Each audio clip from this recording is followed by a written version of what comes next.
Good morning students. आज हम grammar में चैप्टर 5 करेंगे संज्ञा, नाउन। संज्ञा जैसे कि आप जानते हो, संज्ञा किसे कहते हैं?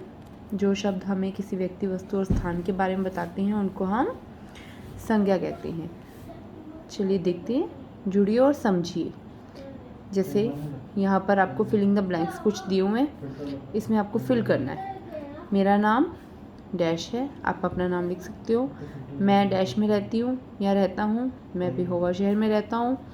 मुझे मिठाइयों में डैश पसंद है, बहुत पसंद है, रसगुल्ला, गुलाब जामुन, जलेबी। ठीक है। मेरे पास एक प्यारा सा खिलौना है। मुझे मित्रों के साथ खेलने में खुशी मिलती है। बच्चों, ये जो सब नाम हैं, आपका नाम, फिर स्थान का नाम, मिठाई का नाम, उसके बाद आपके भाव का नाम, ये सभी जो है संज्ञा है। संज्ञा अर्थात नाम। हम पिछली कक्षा में भी यह पढ़ चुके हैं।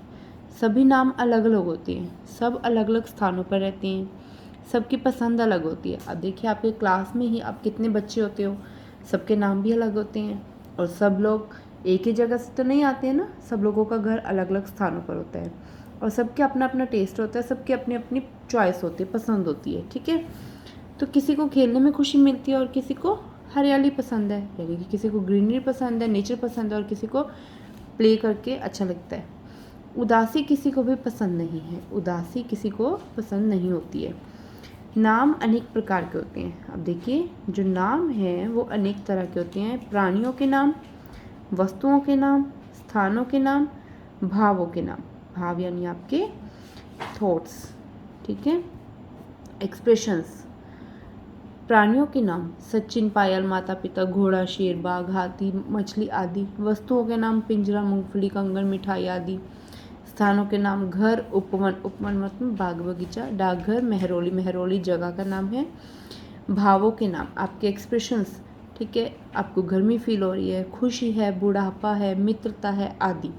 तो ये जो आपके हैं वो नाम अनेक प्रकार के दिए हुए हैं।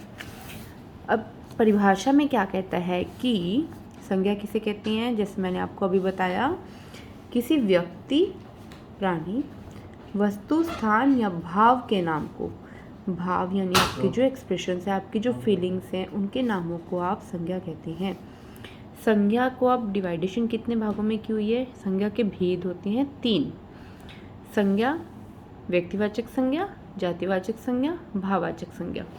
व्यक्तिवाचक संज्ञा में वो क्या कहता है कि अब यहाँ पर आपको पिक्चर दी हुई है, उसके बारे में बताया हुआ है। देखिए, दिल्ली भारत की राजधानी है। यहाँ जंतर मंतर, कुतुब मीनार, लाल किला, राष्ट्रपति भवन, पुराना किला आदि प्रसिद्ध इमारतें हैं।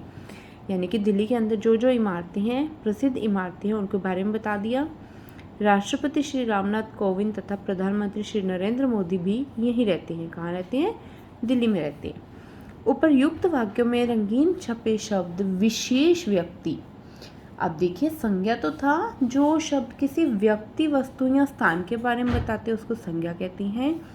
लेकिन व्यक्तिवाचक संज्ञा में जो शब्द किसी विशेष व्यक्ति, विशेष स्थान, विशेष वस्तु के नाम को बताएं उनको हम व्यक्तिवाचक संज्ञा कहते हैं। अब देखिए, नरेंद्र मोदी प्रधानमंत्री पूरे देश का एक ही होता है, तो वो क्या है? विशेष व्यक्ति हैं, इसलिए ये व्यक्तिवाचक संज्ञा के अंतर्गत आएंगे। यहाँ पर आपको कुछ व्यक्तिवाचक संज्ञाएं दी हुई हैं। देशों के नाम, नदियों के नाम, खेलों के नाम, इमारतों के नाम, व्यक्तियों के नाम और दिनों और महीनों के नाम। ये सब जो नेम हैं, ये वाले, ये आपके किस में आएंगे? व्यक्तिवाचक संज्ञा में। नेक्स्ट टॉपिक है जातिवाचक संज्ञा। यहाँ पर फिर से आपको एक पिक्चर दी हुई है। अब जातिवाचक संज्ञा, जाति, यह हमारा विद्यालय है। अब विद्यालय से क्या पता चलता है कि सभी विद्यालयों के बारे में बात की गई है। बहुत से छात्र छात्राएं यहाँ पढ़ने के लिए आते हैं। ऑब्वियस है, विद्यालय में कौन आता है? छात्र और स्टूडेंट्स आते हैं ना, छात्र छात्राएं आती हैं, तो सभी छात्रों के बारे में बताया गया है। हमारी कक्षा में, कक्षा ये भी आपकी जातिवाचक में आएगी। 30 छात्र छात्राएं हैं। हमारे अध्यापक, ये सभी अध्यापकों के बारे में बता रहे हैं। विद्यालय, मैदान भी है, बहुत सारे पेड़ पौधे हैं। तो जो ये उपर्युक्त अनुच्छेद में, ये एक छोटा अनुच्छेद मतलब पैराग्राफ में जो विद्यालय शब्द, छात्र छात्राएं, कक्षा, अध्यापक, मैदान तथा पेड़ पौधे शब्द आए हैं, ये किसी विशेष व्यक्ति या वस्तु या स्थान के नाम का बोध नहीं करवाती है, बल्कि उनकी पूरी जाति का बोध करवा रहे हैं। इसलिए इन संज्ञा शब्दों को हम जातिवाचक संज्ञा कहते हैं। विशेष व्यक्ति में तो हमने किया था, जैसे दिल्ली भारत की राजधानी है, तो भारत हमारा एक देश है, विशेष है। राष्ट्रपति भवन, रामनाथ कोविंद, नरेंद्र मोदी, ये कौन है? विशेष हैं, तो इनको व्यक्तिवाचक संज्ञा में लिया जाएगा। और जब एक शब्द उससे रिलेटेड पूरी जाति के बारे में बताए तो वो जातिवाचक संज्ञा कहलाता है। परिभाषा में देखो, जो संज्ञा शब्द किसी व्यक्ति, वस्तु या स्थान की संपूर्ण जाति, आपको इसमें मेनली यही ध्यान रखना है कि जो शब्द व्यक्ति, वस्तु और स्थान, तीनों डेफिनेशंस में यही आएगा, लेकिन उसमें विशेष हो जाएगा। संज्ञा वाले में सिंपली ये होगा कि व्यक्ति, वस्तु, स्थानीय भाव के बारे में बताता है, वो संज्ञा कहलाता है। विशेष व्यक्ति, वस्तु और स्थान के बारे में बताने वाला व्यक्तिवाचक संज्ञा कहलाता है। और जो संपूर्ण जाति के बारे में बताता है उसको हम जातिवाचक संज्ञा कहते हैं। नेक्स्ट देखिए, उदाहरण देखिए, इसमें कुछ अन्य जातिवाचक संज्ञाएं। फल, अब फल शब्द से हम क्या समझते हैं?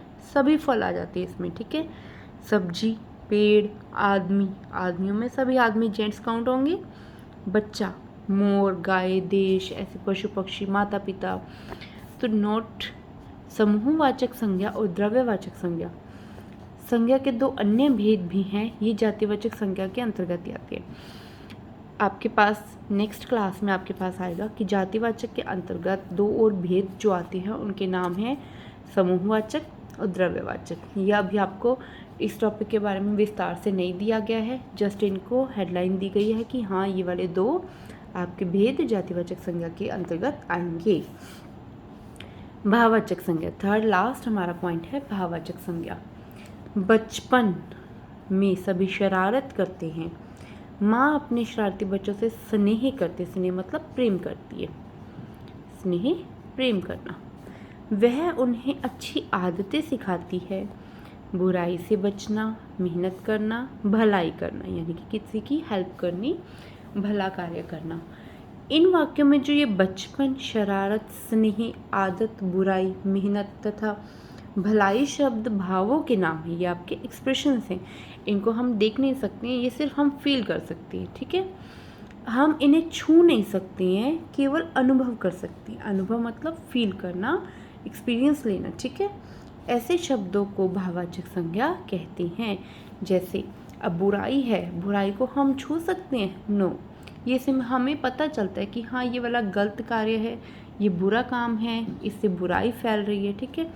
मेहनत, मेहनत तो हम जब कार्य को करेंगे तभी हम मेहनत कर सकते हैं, उसको हम मेहनत को तो छू नहीं सकते ना, वो तो हमारी अपनी एबिलिटी है कि हम कितना काम कर सकते हैं, हम कितनी मेहनत कर सकते हैं, ठीक है।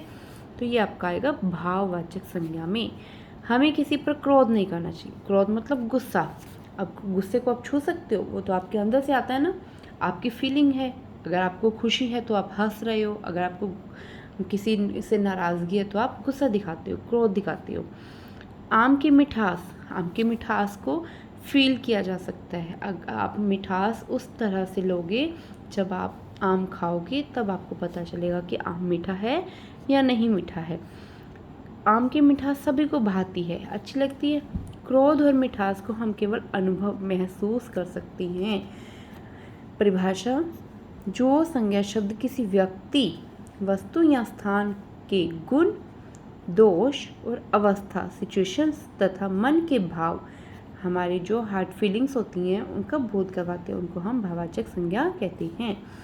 जैसे बुढ़ापा, खुशी, सुंदरता, भलाई, बुराई, सुख, दुख, दर्द, आनंद, स्वादिष्ट, ममता, सर्दी, गर्मी, ऊंचाई और ईमानदारी।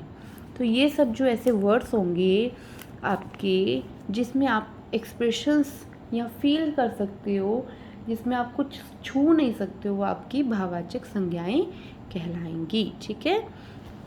नेक्स्ट चलिए फटाफट से रिवीजन करते हैं।